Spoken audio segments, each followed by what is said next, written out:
Greetings and welcome to the May 26th edition of Reading Through the Bible in a Year from Mighty Through God. Today I'll be reading 2 Samuel chapter 9 verse 1 through chapter 11 verse 27, John chapter 15 verses 1 through 27, Psalm 119 verses 49 through 64, and Proverbs 16 verses 1 through 3. And today I'll be reading from the New International Version. And this section is titled David and Mephibosheth. David asked, "Is there anyone still left of the house of Saul to whom I can show kindness for Jonathan's sake?" Now there was a servant of Saul's household named Ziba. They summoned him to appear before David, and the king said to him, "Are you Ziba?" "At your service," he replied.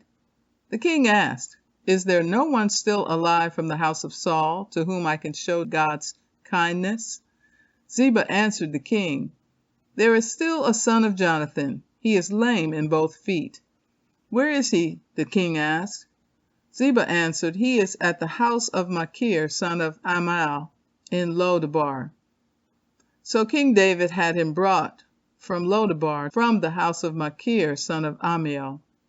When Mephibosheth, son of Jonathan, the son of Saul, came to David, he bowed down to pay honor to him.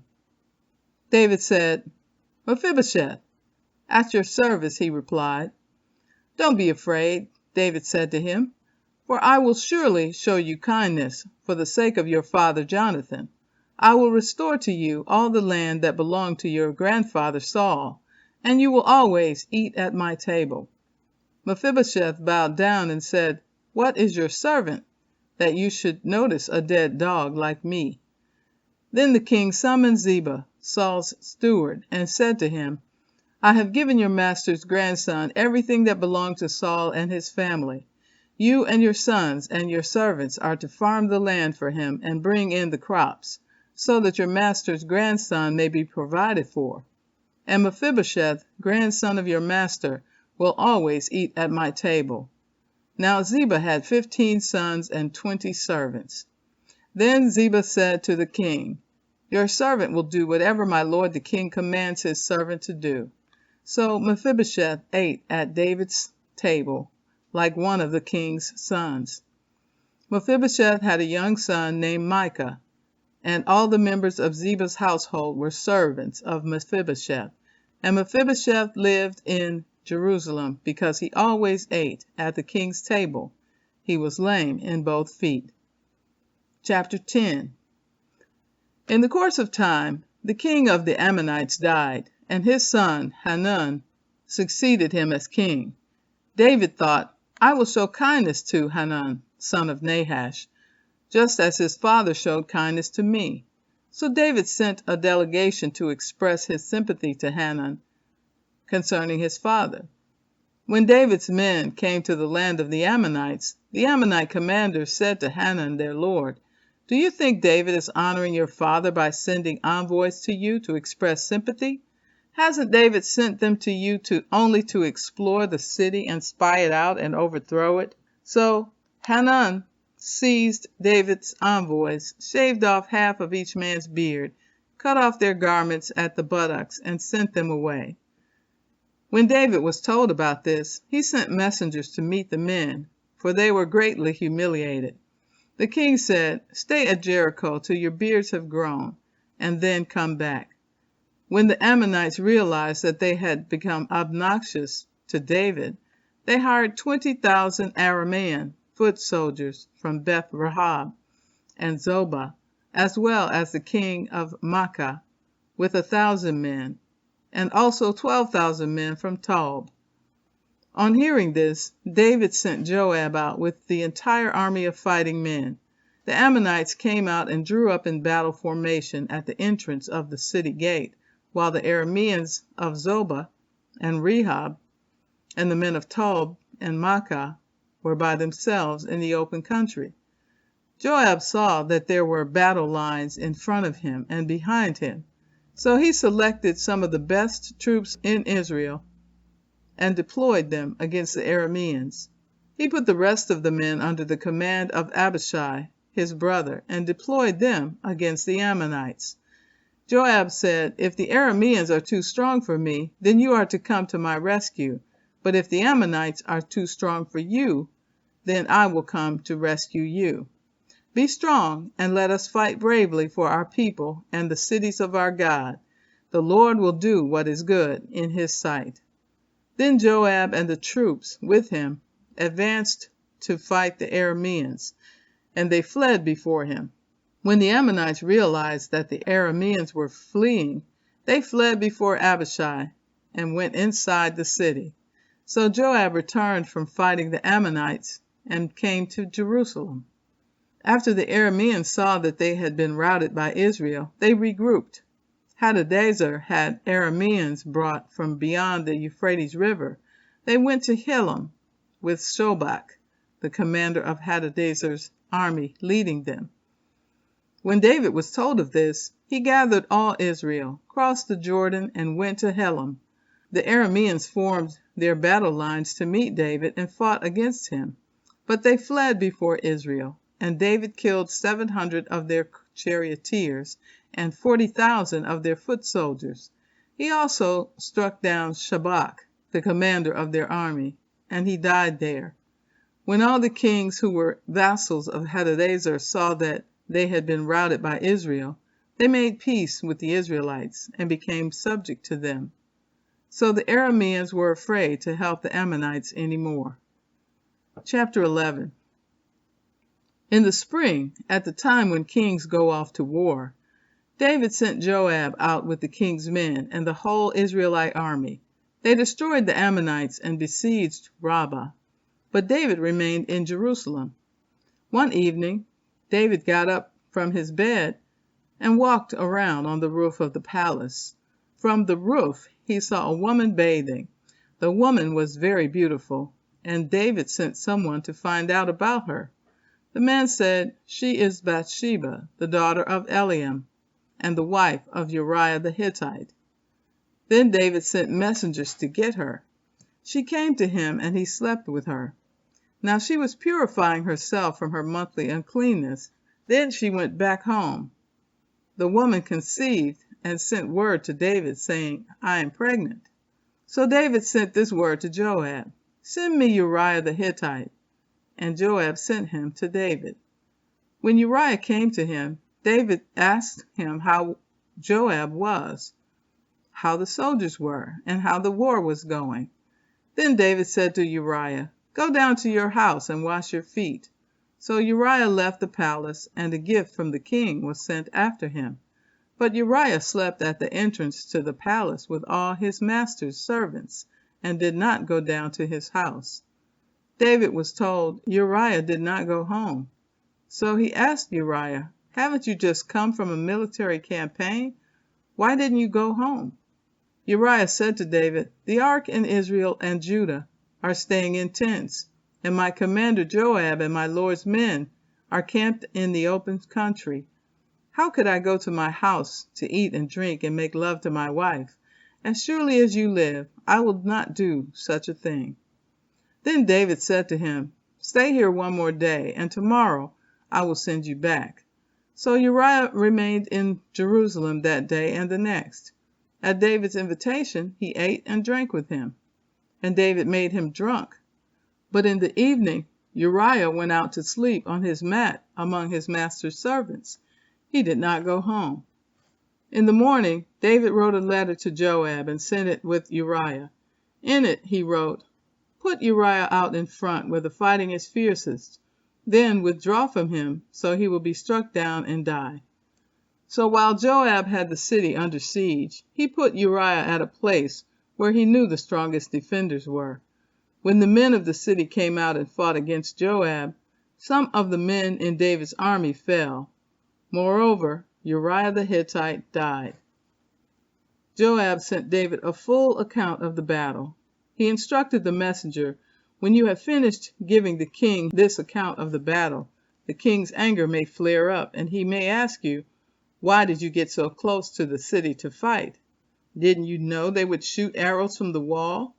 Who killed Abimelech, son of Jerubbesheth?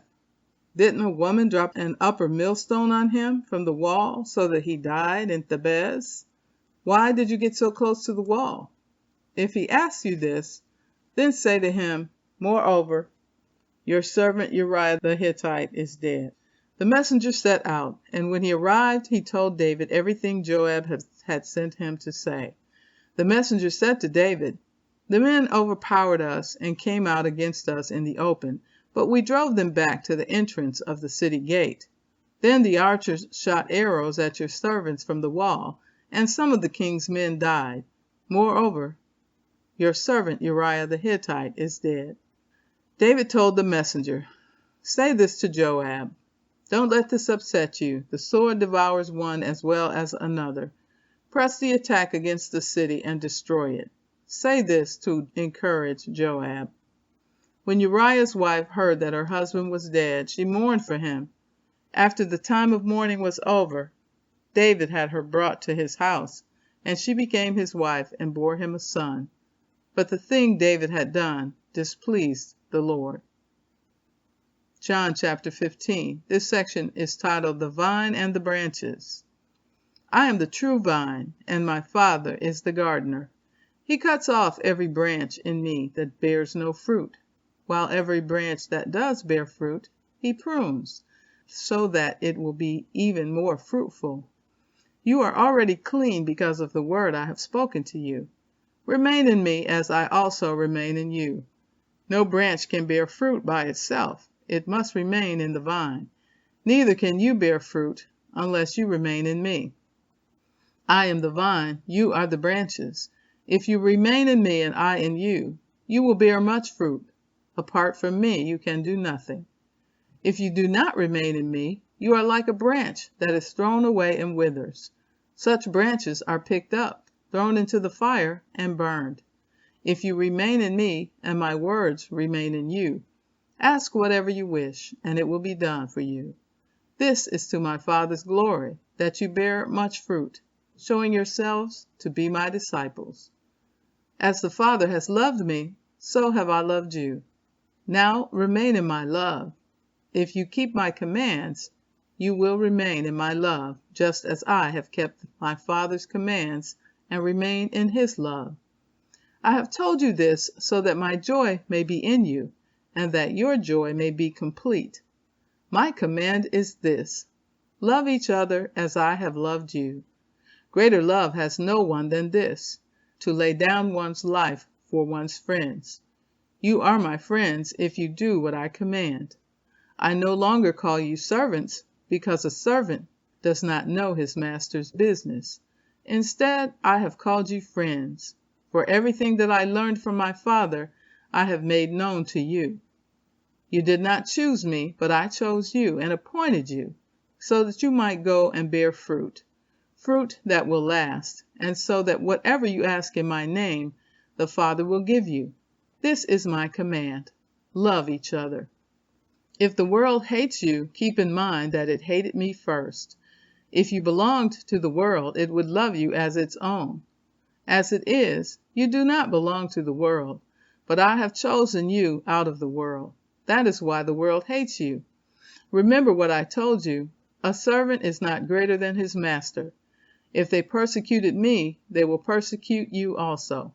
If they obeyed my teaching, they will obey yours also. They will treat you this way because of my name, for they do not know the one who sent me.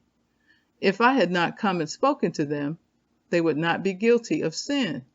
But now they have no excuse for their sin. Whoever hates me hates my Father as well. If I had not done among them the works no one else did, they would not be guilty of sin. As it is, they have seen, and yet they have hated both me and my Father. But this is to fulfill what is written in their law: they hated me without reason. When the Advocate comes, whom I will send to you from the Father, the Spirit of truth who goes out from the Father, he will testify about me. And you also must testify, for you have been with me from the beginning. Psalm 119, beginning with verse 49. This section is titled Zayin. Remember your word to your servant, for you have given me hope. My comfort in my suffering is this: your promise preserves my life. The arrogant mock me unmercifully, but I do not turn from your law. I remember, Lord, your ancient laws, and I find comfort in them. Indignation grips me because of the wicked, who have forsaken your law. Your decrees are the theme of my song wherever I lodge. In the night, Lord, I remember your name, that I may keep your law. This has been my practice. I obey your precepts. This next section is titled Heth. You are my portion, Lord. I have promised to obey your words. I have sought your face with all my heart. But be gracious to me according to your promise. I have considered my ways and have turned my steps to your statutes. I will hasten and not delay to obey your commands. Though the wicked bind me with ropes, I will not forget your law. At midnight I rise to give you thanks for your righteous laws. I am a friend to all who fear you, to all who follow your precepts. The earth is filled with your love, Lord. Teach me your decrees. Proverbs 16, verses 1 through 3. To humans belong the plans of the heart, but from the Lord comes the proper answer of the tongue. All a person's ways seem pure to them, but motives are weighed by the Lord. Commit to the Lord whatever you do, and He will establish your plans. And so concludes the reading for May 26th. Be blessed.